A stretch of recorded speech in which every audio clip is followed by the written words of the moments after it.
অত্যন্ত মনোযোগ সহকারে শ্রবণ করার চেষ্টা করব ইনশাআল্লাহ। সকলে পড়ি ইনশাআল্লাহ।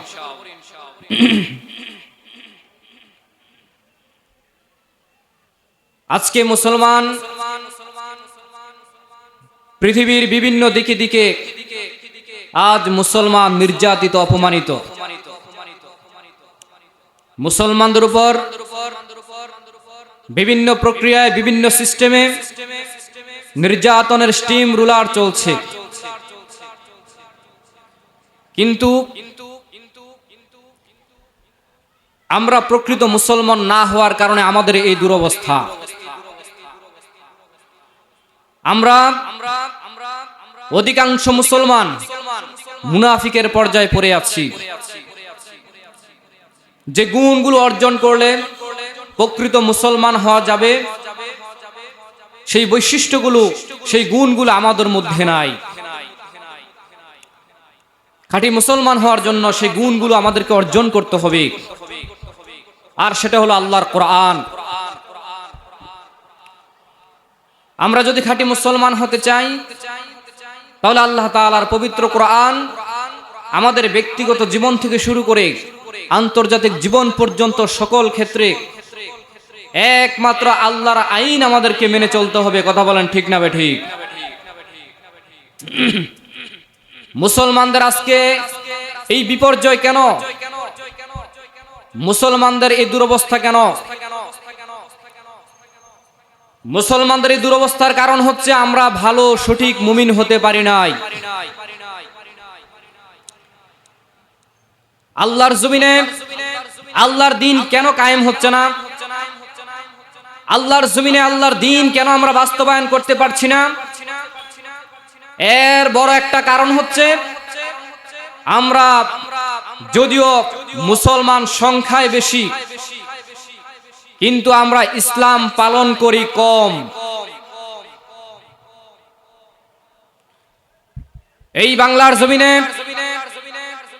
90% মুসলমানের দেশ।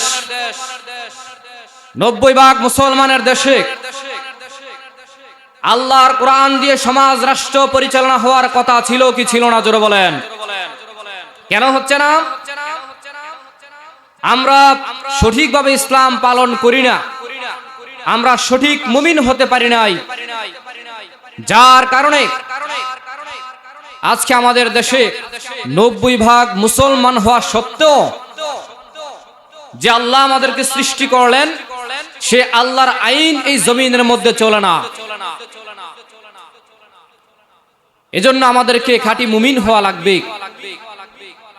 সঠিক ইসলাম পালন করতে হবে। রাজি আছেন তো ইনশাআল্লাহ? আল্লাহ রাব্বুল আলামিন সূরা আল ইমরানের 139 নম্বর আয়াতে বলেন, ওয়ালা তাহিনু ওয়ালা তাহজানু ওয়া আনতুমুল আ'লাউনা ইন কুনতুম মুমিনিন। আল্লাহ রাব্বুল আলামিন বলেন, এ পৃথিবীর মানুষেরা, তোমরা দুর্বল হও না, তোমরা পেরেশান হও না, তোমরা মন ভাঙা হও না, তোমরা চিন্তা করিও না, তোমরাই বিজয় হবে, তোমরাই বিজয় হবে। ইন কুনতুম মুমিনিন, যদি তোমরা মুমিন হও। কে বলেছেন? জোরে বলেন। আল্লাহ বলেন তোমরাই বিজয় হবে যদি তোমরা খাঁটি মুমিন হও। যদি খাঁটি মুমিন হতে পারো, আমি রব্বুল আলামিন তোমাদেরকে বিজয় দান করব। সুবহানাল্লাহ। আল্লাহ রব্বুল আলামিন বলেন, বান্দা, যদি আমি আল্লাহর হুকুম সঠিকভাবে মানো, যদি তোমরা সঠিক মুমিন হও, তাহলে আমি রব্বুল আলামিন অবশ্যই অবশ্যই তোমাদেরকে বিজয় দান করব। কার কথা? যদি আমরা সঠিক মুমিন হই। আমরা সঠিক মুমিন না হওয়ার কারণে আজকে মুসলমানদের এই দুরবস্থা। 90% মুসলমানের দেশে ইসলাম অনুযায়ী সমাজ রাষ্ট্র চলে না। কি আশ্চর্যজনক বিষয়, আফসোসের বিষয়। তাহলে একটু গবেষণা করে দেখেন যে 90% মানুষ কি আসলেই কি খাঁটি মুসলমান নাকি নামদারি মুনাফিক? কথা বলেন। ভয় পান নাকি? ভয় পাইলে এখানে বসে থাকার কোনো প্রয়োজন নাই, বাড়িতে ঘুমান। কারণ ইমানদার কখনো আল্লাহ ছাড়া কাউকে ভয় করতে, ইমানদার একমাত্র ভয় করে আল্লাহকে। ইমানদার কখনো আল্লাহ ছাড়া দুনিয়ার কাউকে ভয় করতে পারে না। তাহলে আমরা মুসলমান সংখ্যায় বেশি, কিন্তু আমরা ইসলাম পালন করি কম, ঠিক না? তাহলে আল্লাহ তাআলা বলছেন তোমরা যদি খাঁটি মুমিন হও তাহলে তোমরাই বিজয়ী হবে, তোমরাই জয়ী হবে। এবার আমরা একটু গবেষণা করে দেখি যে আমরা আসলে কি খাঁটি মুমিন কিনা।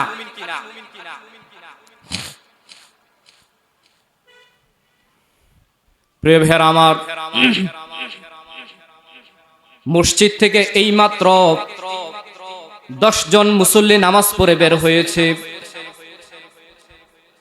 আপনি যদি তাদেরকে জিজ্ঞেস করেন, হে ভাই, আল্লাহ রাব্বুল আলামিন বলেন যখন কোন চোর চুরির মধ্যে ধরা খায় তখন তার হাত কেটে দিতে হবে। আমাদের মহল্লায় একজন চোর ধরা খেয়েছে, তার হাত কেটে দেওয়া লাগবে। তোমরা কি বলো? এইমাত্র মসজিদ থেকে নামাজ পড়ে বের হয়েছে, যদি আপনি জিজ্ঞেস করেন এখন ওই চোরকে কি করা যায়, আল্লাহ বলেছেন হাত কেটে দেওয়ার জন্য চোরের, এটা আল্লাহর বিধান। ওই মুসলমান বলবে এটা কোনো বিধান হলো নাকি, এটা তো অমানবিক, একজন মানুষের হাত কিভাবে কেটে দেয়। একটু আগে নামাজ পড়ে বের হয়েছে, মসজিদে গিয়ে ইবাদত করছে কার? জোরে বলেন।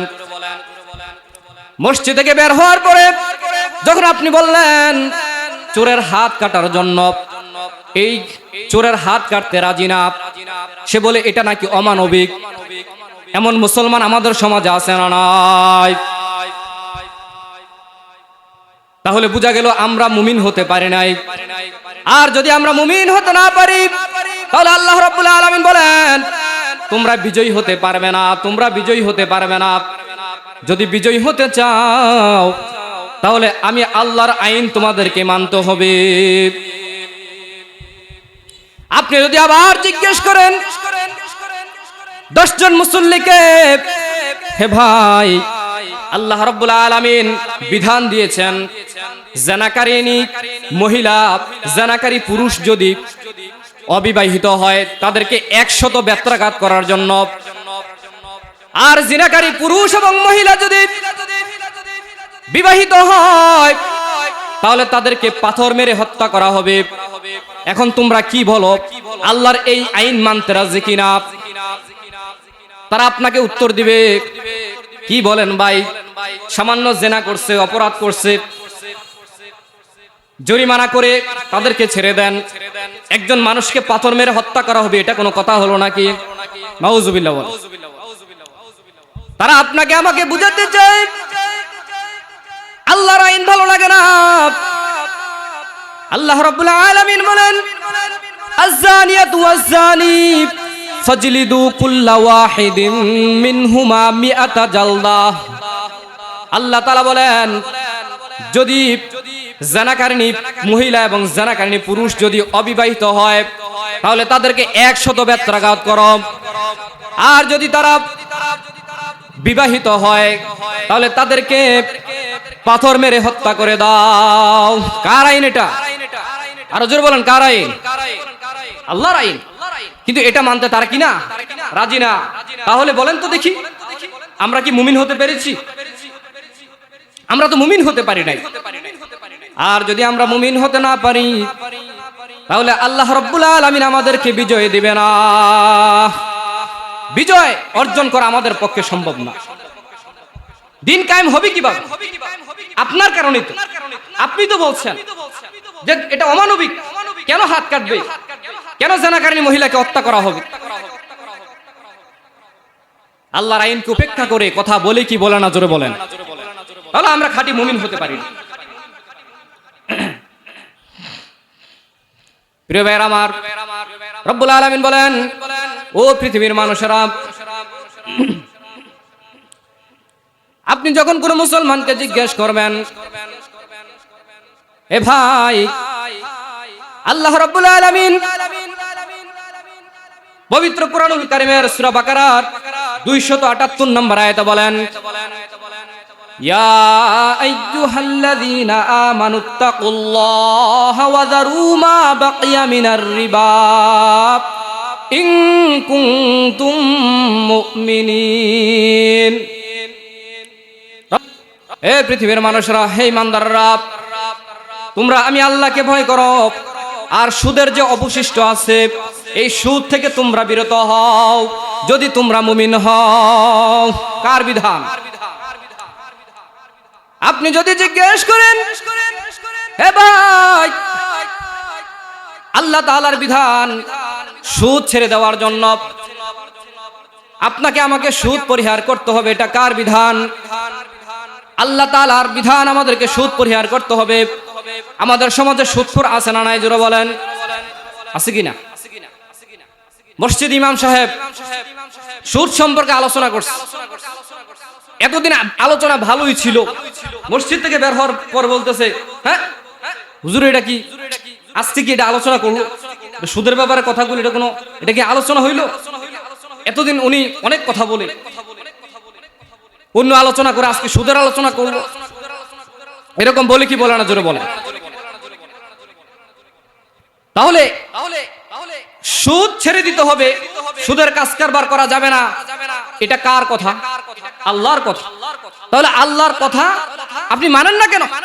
আপনার মতো সুদখোরের কারণে এই জমিনের মধ্যে দিন কায়েম হয় না। কথা বলেন ঠিক কিনা? আপনার আমার মতো সুদখোরদের কারণেই আমরা খাঁটি মুমিন হতে পারি নাই। 90% মুসলমানের দেশে কোরআন অনুযায়ী সমাজ রাষ্ট্র চলে না। কথা বলেন ঠিক কিনা? সমাজে সুদখোর আছে কিনা? তাহলে আমরা কি খাঁটি মুমিন হতে পেরেছি? পারি নাই। প্রিয় ভাইরা আমার, এরপর আপনি যদি জিজ্ঞেস করেন, একজন মদখোর, গাঁজাখোর, ইয়াবাখোর, ডাইলখোর সমাজে আছে না নাই? জোরে বলেন। আল্লাহ রাব্বুল আলামিন সূরা মায়েদার 90, 91, 92 নম্বর আয়াতে এই নেশাদ্রব্য সম্পর্কে আলোচনা করেছেন। আল্লাহ রাব্বুল আলামিন বলেন, ইয়া আইয়ুহাল্লাযীনা আমানু ইন্নামাল খামরু ওয়াল মাইসিরু ওয়াল আনসাবু ওয়াল আজলামু রিজসুম মিন আমালিশ শাইতান ফাজতানিবুহু লাআল্লাকুম তুফলিহুন। চিল্লায়ে পড়ুন আল্লাহু আকবার। আল্লাহ রাব্বুল আলামিন বলেন, হে ইমানদাররা, তোমরা মদ, জুয়া, বিভিন্ন শিরকি কাজকর্ম থেকে বিরত থাকো। তোমরা মদ জুয়া থেকে বিরত থাকো, কেননা কোন ইমানদার কখনো মদ খাইতে পারে না, কোন ইমানদার কখনো জুয়া খেলতে পারে না, কোন ইমানদার কখনো মাজারের মধ্যে সেজদা দিতে পারে না। ঠিক কিনা বলেন? কোন ইমানদার কোন শিরকি কোন কাজ করতে পারে না। আল্লাহ রাব্বুল আলামিন বলেন, এটা হচ্ছে নাপাক, এটা হচ্ছে শয়তানের কর্ম। মদ খাওয়া, জুয়া খেলা, এটা হচ্ছে শয়তানের কর্ম। আল্লাহ বলেন, বান্দা এসব থেকে ফিরে আসো, লাআল্লাকুম তুফলিহুন, তাহলেই তোমরা বিজয়ী হবে, তাহলেই তোমরা সফলতা অর্জন করতে পারবে। সুবহানাল্লাহ। প্রিয় ভাইরা আমার, আপনারা যদি জিজ্ঞেস করেন, অনেকে রাস্তাঘাটে বলে বাংলাদেশে এত মুসলমান, এত আলেম ওলামার সংখ্যা, কেন দিন কায়েম হয় না? আমি বলি, আপনার মতো মদখোরের কারণে আল্লাহর জমিনে আল্লাহর দিন কায়েম হয় না। আমি বলি, আপনার মতো জুয়াখোরের কারণে, আপনার মতো জুয়ারির কারণে আল্লাহর জমিনে আল্লাহর দিন প্রতিষ্ঠা হয় না। আমি যদি মদ ছেড়ে দেই, আমি যদি জুয়া ছেড়ে দেই, আমি যদি শিরকের গুনাহ ছেড়ে দেই, আমি যদি সকল প্রকার অন্যায় থেকে বিরত হয়ে একমাত্র আল্লাহর আইন মানি, যদি আমরা সঠিক মুমিন হই, তাহলে আল্লাহ রাব্বুল আলামিন আমাদেরকে বিজয় দান করবেন। ঠিক কি না? কেউ গলা আওয়াজ নাই? আপনাদের কি খারাপ লাগতেছে নাকি? তাহলে আমরা কি মুমিন হতে পেরেছি? দিন কায়েম হয় না কেন বলেন?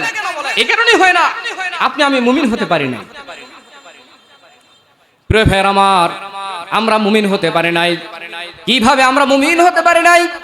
আল্লাহ রাব্বুল আলামিন পবিত্র কোরআনের সূরা আহজাবের 33 নম্বর আয়াতে বলেন, ওয়াকরনা ফি বুয়ুতিকুন্না ওয়ালা তাবাররুজনা তাবাররুজাল জাহিলিয়াতিল উলা।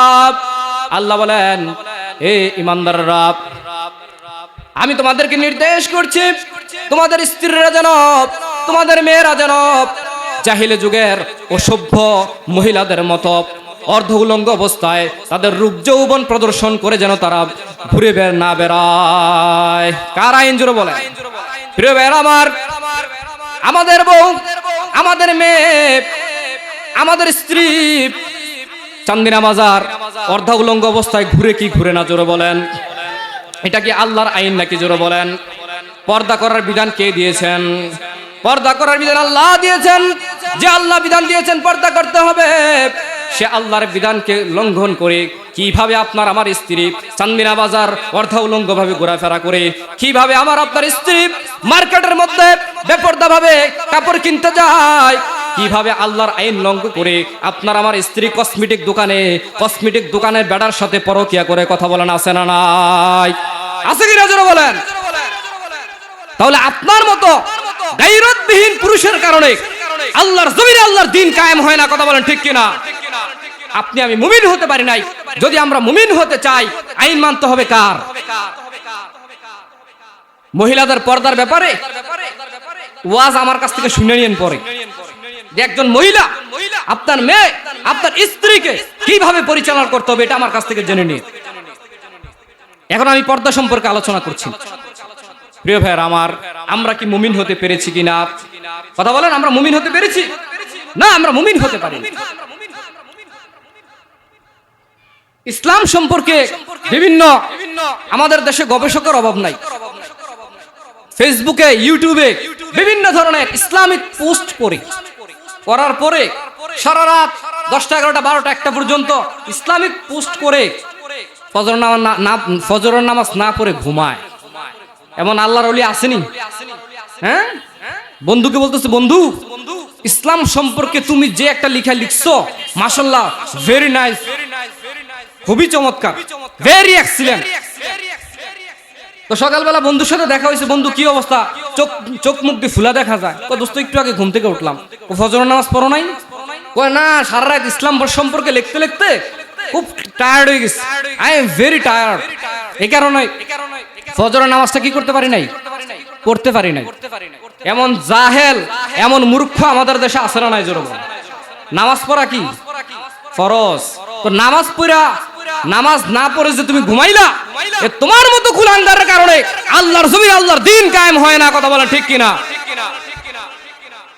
নামাজ পড়া ফরজ না? তোমার মতো বেয়াক্কল, তোমার মতো বেহাইয়া কিভাবে নামাজ না পড়ে তুমি ঘুমাও? আল্লাহ আমাদেরকে সঠিক বুঝ দান করে, সকলে বলি আমিন। প্রিয় ভাইরা আমার, তাহলে এই পরিস্থিতি এখন আমাদের কি করা, কি করণীয়? আমাদেরকে কি গুণ অর্জন করতে হবে? আমাদেরকে খাঁটি মুমিন হওয়া লাগবে কিনা জোরে বলেন? ওয়াজ তো শুনেন, প্রতিনিয়ত ওয়াজ শুনতেছেন না? আমি একটু ব্যতিক্রমী ওয়াজ করে, একটু শুনেন, খেয়াল করে। এই বাচ্চারা বসো, মুসলমানের সন্তান, কোন আদব কায়দা বোঝে না, বসো। এই এখানে দৌড়াদৌড়ি জায়গাটা, ফাইজলামি করতে আসো এখানে। এখানে সিনেমা হচ্ছে, এখানে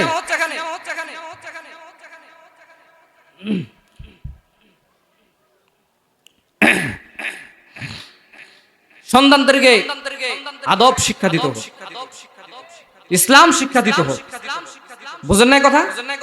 কত ভাগের দেশ, কত ভাগ মুসলমানের দেশ? 90% মুসলমানের দেশ। কি নাই? ইসলাম নাই। ইসলাম ছাড়া সমাজ রাষ্ট্র পরিচালনা হয়। এই পরিস্থিতি থেকে আমরা উত্তোলন হবে কিভাবে বলেন? আমাদের কিছু করণীয় আছে রে ভাইয়ের আমার। আমাদের এক নাম্বার করণীয় হচ্ছে আমাদেরকে ঈমানি শক্তি অর্জন করতে হবে। কি শক্তি জোরে বলেন? আমাদেরকে ঈমানি শক্তি অর্জন করতে হবে, কেননা ঈমানের শক্তির সাথে আল্লাহ তাআলার ওয়াদা রয়েছে। কার ওয়াদা জোরে বলেন? আল্লাহর ওয়াদা রয়েছে। আল্লাহ বলেন, বান্দা যদি তোমাদের ঈমানি শক্তি বেশি থাকে, যদি তোমরা সংখ্যায় কম হও, আমি রব্বুল আলামিন তোমাদেরকে বিজয় দান করে দেব। সুবহানাল্লাহ।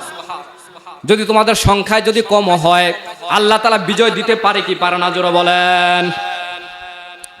তাহলে আমাদেরকে ঈমানি শক্তি অর্জন করা লাগবে। এটা আল্লাহর ওয়াদা। আল্লাহর ওয়াদার মধ্যে কোনো পরিবর্তন নাই। আল্লাহ রাব্বুল আলামিন সূরা ফাতিরের 43 নম্বর আয়াতে বলেন, ফালাং তাজিদা লিসুন্নাতিল্লাহি তাবদীলা ওয়ালাং তাজিদা লিসুন্নাতিল্লাহি তাহওয়িলা। আল্লাহ রাব্বুল আলামিন বলেন, হে বান্দা, দুনিয়ার নেতার কথার মধ্যে পরিবর্তন আছে, দুনিয়ার নেত্রীর কথার মধ্যে পরিবর্তন আছে। আমি রব্বুল আলামিন যেটা বলি সেটা কখনো পরিবর্তন হয় না। আমি রব্বুল আলামিন অতীতেও ঈমানদারদেরকে আমি সাহায্য করেছি তাদের ঈমানি শক্তির কারণে। তারা সংখ্যায় ছিল কম, কিন্তু আমি আল্লাহ তাদেরকে সাহায্য করেছি। জোরে বলেন সুবহানাল্লাহ। আল্লাহ রব্বুল আলামিন বলেন, আমি আল্লাহর নিয়মের ভিতরে কোনো পরিবর্তন নাই। আমি আল্লাহর নিয়মের মধ্যে কোনো ব্যতিক্রম তোমরা দেখতে পাবে না। আমি আল্লাহর নিয়মের মধ্যে তোমরা কোনো পরিবর্তন দেখতে পাবে না। জোরে বলেন আল্লাহু আকবার। আরো জোরে বলেন আল্লাহু আকবার। কি ভাই, আপনারা আল্লাহু আকবার করতে কষ্ট হয় নাকি আপনার? এরকম শ্রোতা নিয়ে ওয়াজ করে লাভ নেই। এখানে আপনারা যাই আছেন, যে 2-4-5 জন আছে, আপনারাই জোরে বলেন আল্লাহু আকবার। তাহলে সংখ্যায় কম হোক অথবা বেশি হোক, সেটা কোনো কি না, বেশি না। যদি ঈমানের পাওয়ার থাকে, তাহলে আল্লাহ রাব্বুল আলামিন বিজয় দান করবে। কথা বলেন ঠিক কিনা? আমরা অতীতের ইতিহাসে 13 জন মাত্র, কতজন জোরে বলেন? 313 জন মাত্র। 70টা উট, 2টা ঘোড়া, 8টা তরবারি দ্বারা জিহাদ করেছেন। কথা বলেন ঠিক কিনা?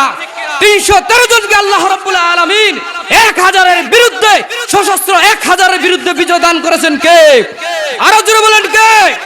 60,000-এর বিরুদ্ধে আল্লাহ রাব্বুল আলামিন 60 জনকে সশস্ত্র, 60 জনকে আল্লাহ তাআলা সশস্ত্র 60,000-এর বিরুদ্ধে বিজয় দান করেছেন। কে? জোরে বলেন। সেই আল্লাহ আমাদেরকে বিজয় দান করতে পারে কি পারে না? জোরে বলেন। যদি আমাদের ঈমানি শক্তি থাকে, তাহলে অবশ্যই আমরা সংখ্যায় যদি কম হই, এরপরও আল্লাহ মুমিনদেরকে বিজয় দান করবে। জোরে বলেন আল্লাহু আকবার। নারায়ে তাকবীর। তাকবীর দেন মিয়া।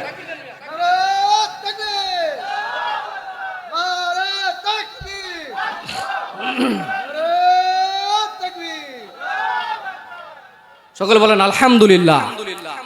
তাহলে ঈমানদারের সংখ্যা যদি কম হয়, যদি ঈমানি পাওয়ার থাকে, বিজয় দিবে কে? জোরে বলেন। কি বলেন আবু? বুঝেন নাই? কি পাওয়ার ছিল বুঝেন? মাত্র কয়জন? 313 জন। 70টা উট, 2টা ঘোড়া, 8টা তরবারি, 1000-এর বিরুদ্ধে বিজয় হয়েছে কি হয় নাই? কি ভাই, আপনারা কি বসতে পারেন না? এটা বসলে কি গুনাহ হবে? দুঃখজনক বিষয়। এখানে বসেন। রং সেট হয়েছে। রং দেখবেন, মরার পর রং, আসল রং হবে ইনশাআল্লাহ।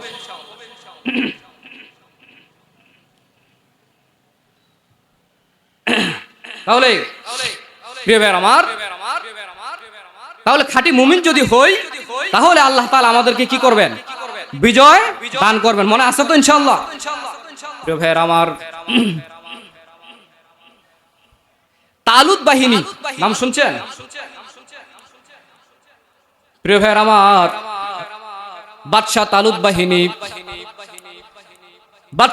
বাহিনী দেখলো সংখ্যায় লোক কম, ওইদিকে জালুত বাহিনীর বিশাল বাহিনী। বাদশাহ তালুত বাহিনী বলল, আমাদের সংখ্যা তো একেবারেই কম। তাদের একদল বলল, আজকে আমরা, আল্লাহ তাআলা সূরা বাকারার 249 নম্বর আয়াতে বলেন, লা তাকাতা লানাল ইয়াউমা বিজালুত ওয়া জুনুদি। তাদের একদল বলল, আজকে আমরা জালুত বাহিনীর সাথে ক্ষমতায় পারবো না। আমরা আজকে জালুত বাহিনীর সাথে লড়াই করে পারবো না, কেননা তারা সংখ্যায় অনেক বেশি। একদল ইমানদাররা বলল, যারা আল্লাহর প্রতি খাঁটি বিশ্বাস, ওই ইমানদাররা বলল, কামিং ফিআতিন কলিলাতিন গলাবাত ফিআতান কাসীরাতাম বিইذনিল্লাহ। একদল ইমানদার বলল, আরে বেটা কথা কম বলো, আমরা অতীতে দেখেছি কত ছোট দল আল্লাহ তাআলার হুকুমে বড় দলের কাছে জয়ী হয়ে গেছে। সুবহানাল্লাহ বলেন। ইমানদাররা বলল, চিন্তার কোনো কারণ নাই, কত ছোট দলের কাছে আল্লাহ তাআলার হুকুমে বড় দল পরাজয় বরণ করেছে, তুমি কোনো চিন্তা করো না, কোনো চিন্তার কোনো কারণ নাই।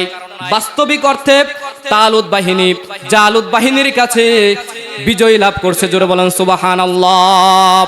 বিশাল জালুত বাহিনীর কাছে তালুত বাহিনী কি করছে? জোরে বলেন, বিজয় অর্জন করছে। কিসের কারণে? ইমানি পাওয়ারের কারণে। সুবহানাল্লাহ বলেন।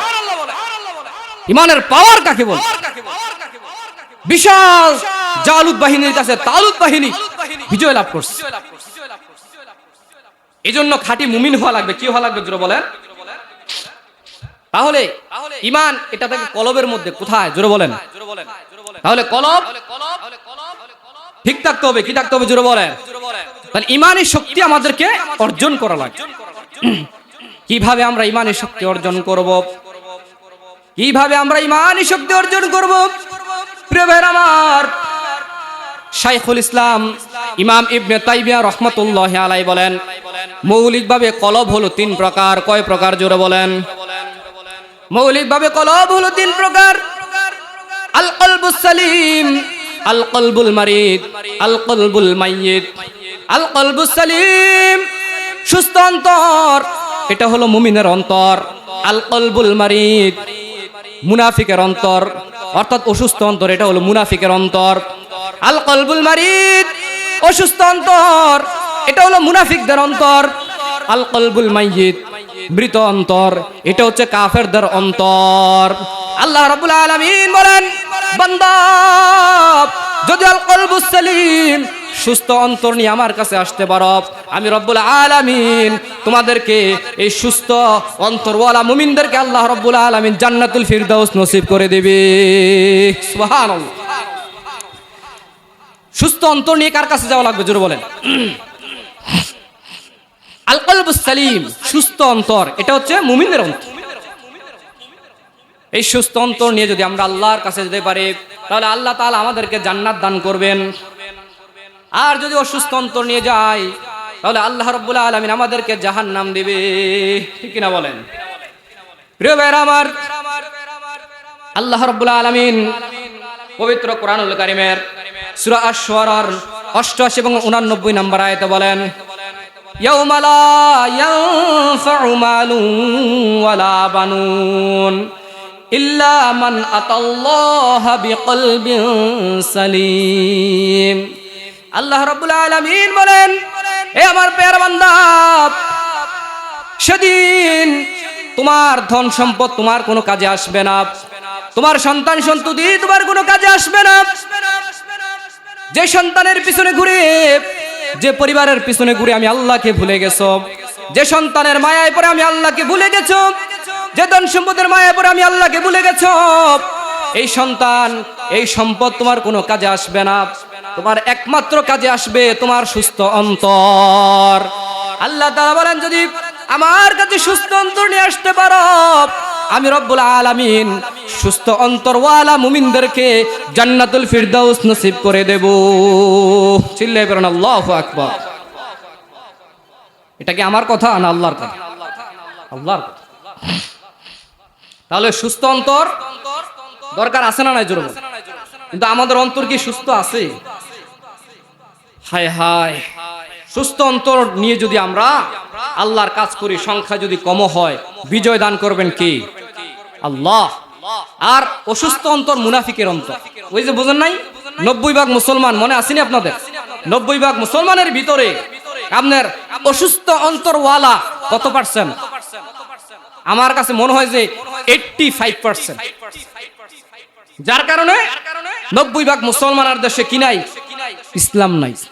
মুসলমান বেশি, ইসলাম পালন করে কম। এটা মনে রাখেন, এটা সূত্র আর কি, এটা আলোচনার মেন সূত্র।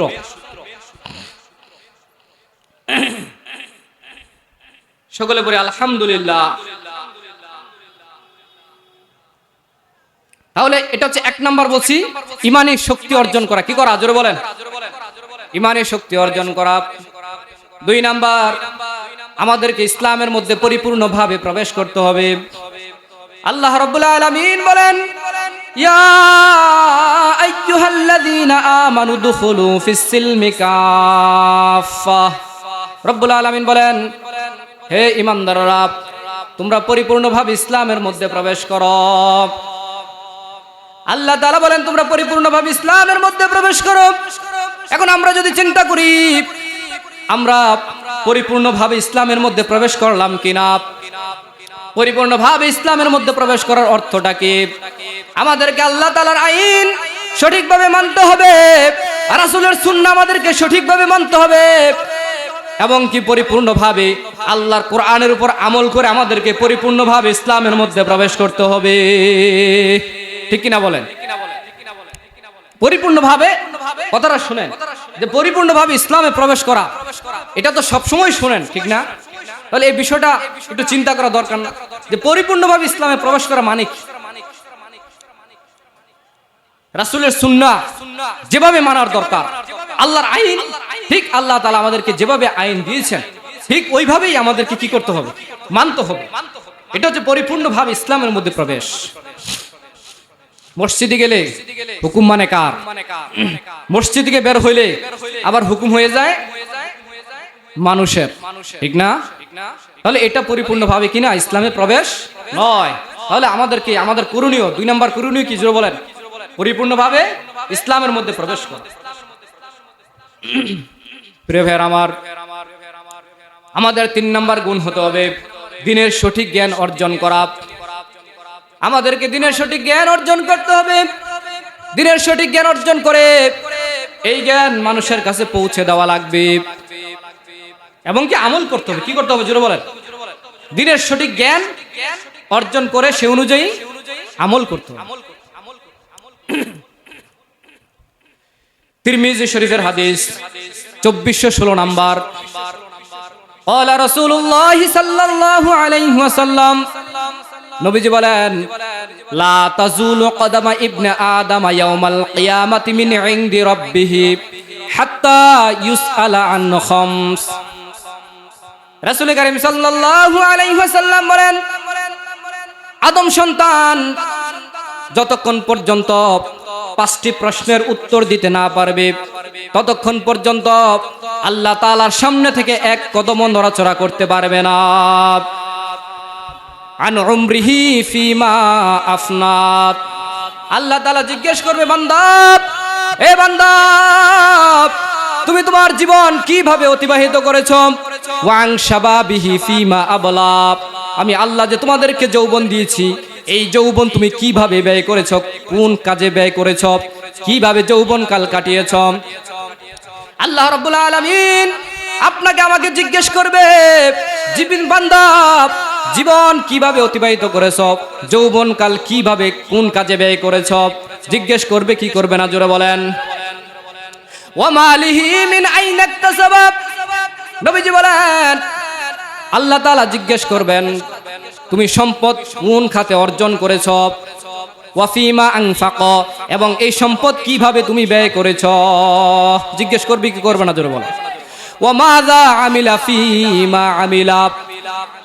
আল্লাহ তাআলা জিজ্ঞেস করবে, বান্দা, এ বান্দা, তুমি আমার দ্বীন সম্পর্কে যতটুকু জেনেছো সে অনুযায়ী কতটুকু আমল করেছো?